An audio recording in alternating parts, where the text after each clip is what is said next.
I really want people, young and some not so young, to know that what you read in history is not just about names and dates to remember for a test.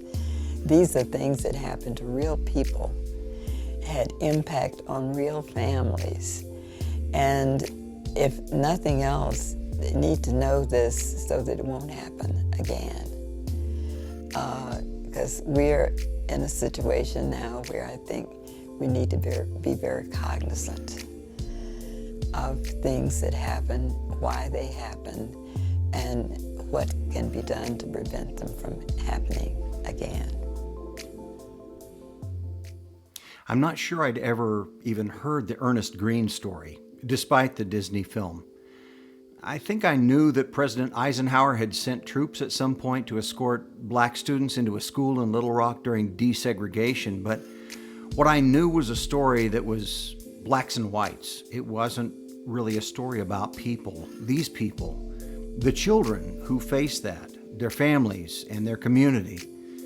How that pivotal incident not only impacted all of them, but also how the before, during, and after effects shaped and were shaped by the people they are. No, how would I know that? I was a white kid who grew up in rural Nebraska in the 70s. I knew something about Arkansas because that's where my parents had grown up, where we went for Christmases or summer vacations to see grandparents. I knew how, apparently, the N-word had softened in much of the white dialect to Nigra, and I knew that there weren't any more whites-only fountains or bathrooms by that time that I was around, so I guess like a lot of white folks, I assumed we'd worked out all the race stuff by the time the civil rights era was over. It is over, right? Speaking of race stuff, I grew up in the middle of South Dakota, with 3 Native American reservations within a short distance of my hometown. Yet I knew nothing about my indigenous neighbors.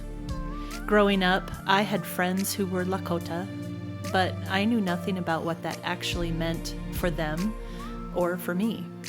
In school, I remember making a construction paper headdress that had vowels on each feather in first grade, and I remember coloring pictures of cartoon pilgrims and Indians at Thanksgiving time. But that's about it. Looking back, knowing what I know now, I'm guessing that teachers and communities just wanted to keep things peaceful, following a long stretch of unrest where race is concerned. With the history and continuation of boarding schools, the generational trauma of assimilation tactics, the Wounded Knee Massacre of 1890 and occupancy of 1973, things were pretty raw between whites and natives. In many ways, it's been within the last decade that real work has been done to address the race relations in our state. So how did a couple of white folks from the Midwest get involved with this? Well, that's where Treopia comes in. Treopia Green Washington is Ernest Green's older sister. She had been coming to South Dakota for years in connection with her work at the National Board for Professional Teaching Standards, helping teachers, like me in South Dakota, become nationally board certified. At some point, she became interested and involved in an ongoing South Dakota civil rights issue, addressing inequities in the education of Indigenous students. Indigenous elders in the region had developed a set of essential understandings which had been adopted by the state to be implemented in all schools. We had been invited by a group of those elders to figure out a way to help teachers, most of whom were white, use those understandings in their classrooms. We determined that the most powerful way to do that was to make sure that every teacher got to see and hear the faces and voices of those elders, and that those faces and voices found a clear pathway into every classroom. In that way, the Wolakota Project was born, a key element of which is video interviews of elders from every tribal nation in our state, sharing their wisdom in ways that are aligned to the adopted Essential Understandings.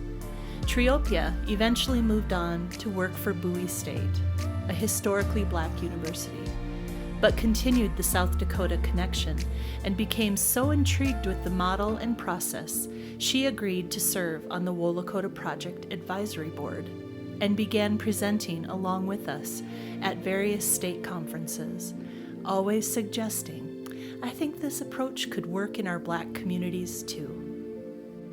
But what's the story? What's the perspective that needs to be uncovered? The answer was right there in the Green family itself. The Green Siblings Project was conceived while Triopia was visiting South Dakota in 2017 to speak to educators about the 60th anniversary of the 1957 desegregation of Little Rock Central High School. Triopia explained the unique perspectives of the three siblings, Triopia, Ernest, and Scott Green, who experienced together three different elements of the school segregation-desegregation era. Triopia had experienced a fully segregated schooling with black classmates and black teachers, who, in spite of segregated conditions, always projected and expected excellence. Her brother Ernest, one of the Little Rock Nine, and the only senior, experienced the forceful shift into the 1957 desegregation of Little Rock Central High School, when protests were so violent that President Eisenhower had to assign 1,000 soldiers from the 101st Paratrooper Division to escort the 9 students. Scott, the youngest sibling, became a member of the Lost Class when all Little Rock high schools were closed by Governor Faubus, following Ernest's graduation at the end of that tumultuous year. Scott Green had to leave Little Rock for California just to complete his 10th grade year.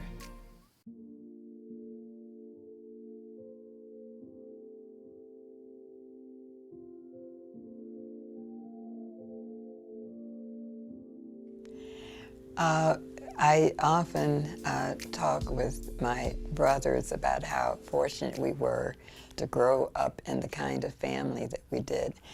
My mother was a teacher. My mother received her bachelor's degree in 1924 from Wilberforce College in Ohio.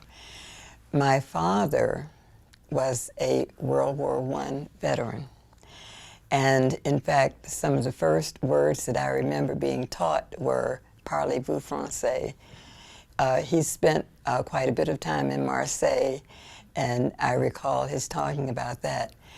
My father probably finished maybe elementary school, but was a huge proponent of education and supported everything that the family felt that the three of us should do educationally. But it was a family that not just supported, but reinforced our doing our best at everything.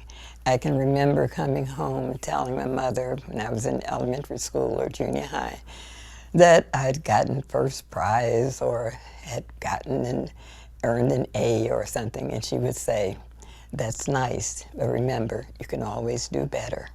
I grew up in a two-family household.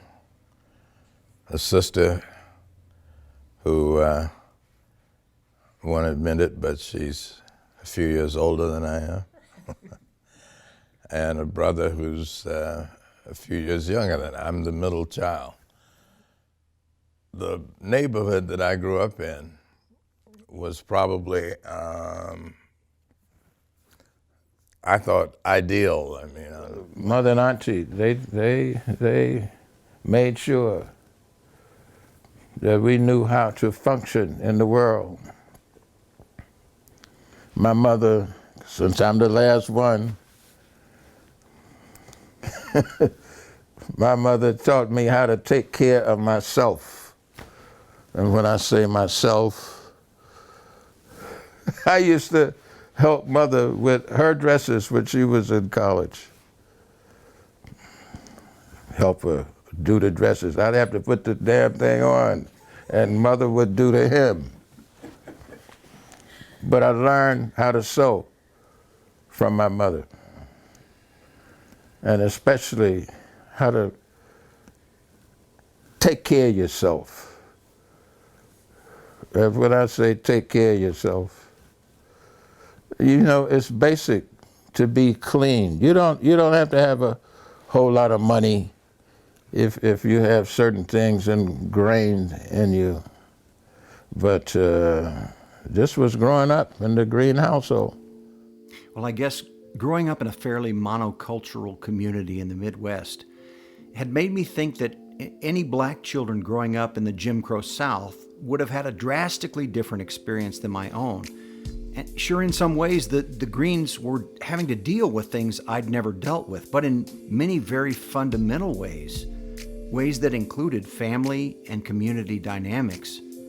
I was finding out that their monocultural experience in pre-1957 Jim Crow Little Rock, Arkansas, was very similar to my own post-1964 all-white growing up days in York, Nebraska. While in Little Rock, we visited Central High School, which is still an operating high school but is also a National Historic Site, maintained by the Park Service. We spent some time with Park Superintendent Robin White, who has for several years brought focus on young people and how they were a part of this movement. Learning about people, learning about the Little Rock Nine, learning about the McDonald Tree, learning about Ruby Bridges, and knowing that these were young people that fought back. These were young people that stood up to the system. These were young people that stood up to oppression. You know, where did that come from? Where did that courage come from? And why can't we all have that strength, you know? And so we're constantly taking, I say that, in doing that, we have to learn to give back. We have to recognize that we don't own this. We are the facilitators in life and sharing life with each other. The Greens were young people thrust into the civil rights movement just as they were working to finish high school, start jobs, and all the regular stuff. Suddenly, Ernest had to be escorted by soldiers to get to school, and Scott had to go to California to finish 10th grade. Triopia was trying to support from a distance while they experienced something very different from her pre-desegregation experience of Little Rock. Part of giving back, as Robin shared, is sitting down now and sharing the story, making sure that people know what really happened so that history doesn't repeat itself. As we listen to the Green siblings and Robin share their stories and wisdom around events connected with the Little Rock Central High School desegregation chapter of the Civil Rights Movement, we began to identify themes and patterns of learning that might help others to connect and more deeply understand not only the events around Central High School desegregation, but also patterns of loss and growth in their own lives. We were seeing how their experiences held big lessons for ourselves and for people anywhere who are trying to navigate issues of segregation, misunderstanding, injustice, and inequity. We formulated this loss and growth continuum to express what we were learning. At the time of the Little Rock 9 desegregation incidents, many groups and individuals in the city of Little Rock found themselves right in the middle of the continuum pictured here. Segregation was the norm, and inequality was the reality. The Green siblings and others interviewed for this project tell often of the positive movements toward the right of this graphic through desegregation and a move toward more equality, toward, hopefully, a stronger, healthier place of equity and integration. But we also realized that this story, and indeed the story of all human beings, doesn't begin in inequality and segregation. Though there are many factors that impact individuals before birth and involving the families and communities that they are born into, we know that every human being is, at his or her inception and core, filled with integrity and equity. Many educators and child development researchers have documented the various ways children experience both loss and a sense of division as they move through stages of maturation. Not every child moves as fully into the experience of inequality and segregation as some do, but we all experience some inevitable struggles with separation from others, or with a growing sense of the unfair or uneven elements of society. Our hope, as shown in this continuum, is that wherever we may find ourselves, the end goal of our journey is one of equity and integration with others. If Brown versus Board of Education was the ruling that set the desegregation of American schools into motion, the Green siblings show us the faces and the voices of that ruling's impact.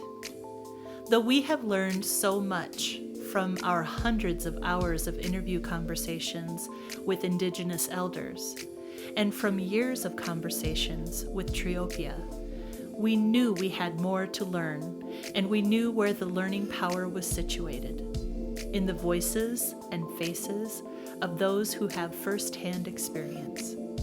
So with cameras in hand, and during pandemic times, with the safety of the Zoom connection, we set out to see what more we could learn from the three Green siblings, from their stories, but also from the dynamic of a single family journeying through tumultuous times in unified but distinct ways.